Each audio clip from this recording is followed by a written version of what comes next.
ಹರಿಮಾರ್ಗ ದರ್ಶನಿಗೆ ಬಿರುಗಾಳಿ ಬಡಿತಕ್ಕೆ ನಿರುತರ ಚಲಿಸುವುದೇ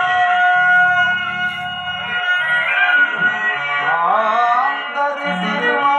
ಈ ಚಕ್ರ ಬಂದಿದ್ದರೆ ಸಾಕು ನಂತ ದುರ್ಯೋಧನ ದುರ್ಯಾಸನ ಜನಗೆ ಭಯಂತೆ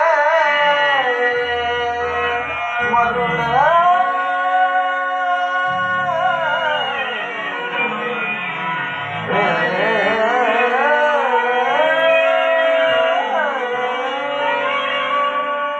ಬಟ್ಟಿಯಿಂದ ಬೆಂಕಿಯನ್ನು ಬೀಜರಿಗೆಯಿಂದ ಗಾಳಿಯನ್ನು ಮರಳಿನಿಂದ ಸಾಗರವನ್ನು ಪ್ರತಿಬಂಧಿಸಲು ಸಾಧ್ಯ ಇಲ್ಲ ವ್ಯರ್ಥ ನಿಮ್ಮಿಂದಾಗದು